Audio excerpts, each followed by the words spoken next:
शिसपुर गांव में एक ईमानदार किसान रामू अपने खेतों में मेहनत से काम करता था और अपनी पत्नी गौरी और बेटे मोहन के साथ एक साधारण जीवन जीता था। रामू के पास ज्यादा संपत्ति तो नहीं थी, लेकिन उसे अपने परिवार से बहुत प्यार था और वह उनकी हर जरूरत पूरी करने के लिए दिन रात मेहनत करता था। भाग्यवान, जरा सुनती हूँ, खाना दे दो, मुझे भूख लग रही है। जल्दी से खाना खाकर मुझे खेतों पर जाना है और उधर से ठाकुर साहब के यहाँ भी जाना है। क्या हुआ? क्यों भाग्यवान कहकर चिल्ला रहे हो? ला रही हूँ, थोड़ा तसल्ली रखो। ठाकुर साहब ने मुझे उनके घर पर किसी काम से बुलाया है, इसलिए मुझे जल्दी खेतों का काम खत्म करके वहां जाना है। सिर गौरी रामू को खाना परोसती है। आप जाओ, लेकिन समय रहते वापस लौट आना। मैं नहीं चाहती आप रात को बाहर रहो। आजकल समय खराब है, रात में बाहर रहने का जमाना नहीं है। ठीक है, मैं आ जाऊंगा, तुम मेरी फिक्र मत करो। इतना कहकर रामू खेत की ओर निकल पड़ता है।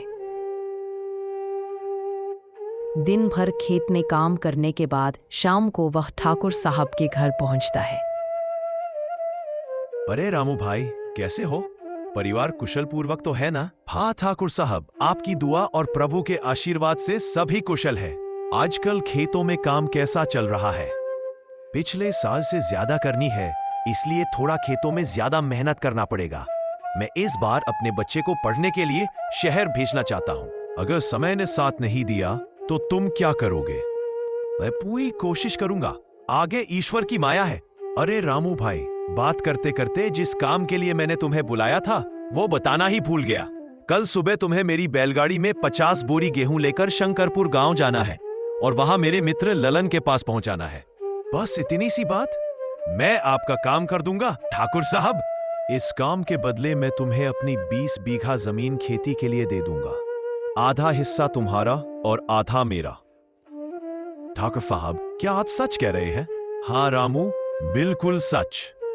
बहुत बहुत धन्यवाद। अब मैं आपकी और मेरी दोनों जमीनों पर मेहनत करूंगा। रात को घर लौटने पर क्या हुआ? आप बहुत खुश लग रहे हैं। ठाकुर साहब ने मुझे 20 बीघा जमीन खेती के लिए देने का वादा किया है। फिर रामू बैलगाड़ी लेकर निकलता है।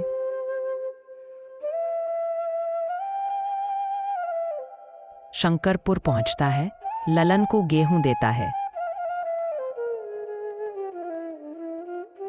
अरे भाई रामू, थोड़ा आराम तो कर लो।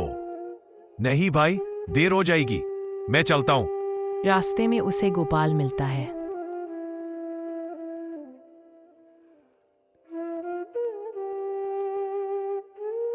अरे भाई, बहुत दिनों बाद।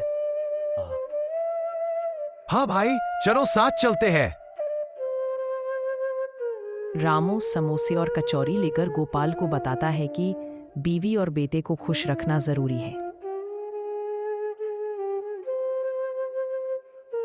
आप देर से आए और मेरे लिए कचौरी क्यों लाए?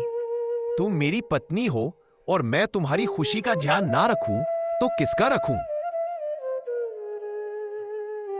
कुछ दिन बाद ठाकुर साहब अपने वादे के अनुसार 20 बीघा जमीन दे देते हैं। रामू, गौरी और मोहन दिन रात मेहनत करते हैं।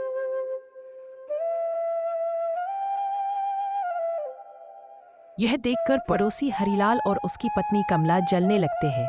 गांव में सब कह रहे हैं ठाकुर साहब ने रामू को जमीन दे दी है। मुझे उसकी खुशी देखी नहीं जाती। हमें कुछ करना होगा। 6 महीने रुकिए, जब फसल पक जाए तब। 6 महीने बाद हरिलाल रात में ठाकुर साहब के खेतों में आग लगा देता है।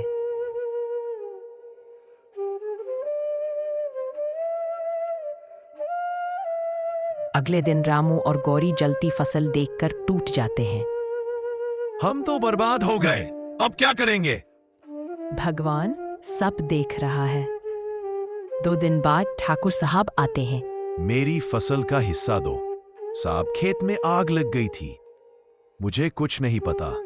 या तो फसल दो या अपनी 5 बीघा जमीन और घर छोड़ दो। साहब, ऐसा मत कीजिए। जब 500 रुपए लाओगे तब वापस मिलेगा। रामू, गौरी और मोहन घर से निकल जाते हैं।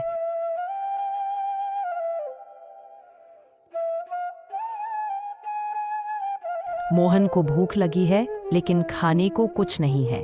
अब यहाँ कोई मदद नहीं करेगा। चलो शंकरपुर चलते हैं।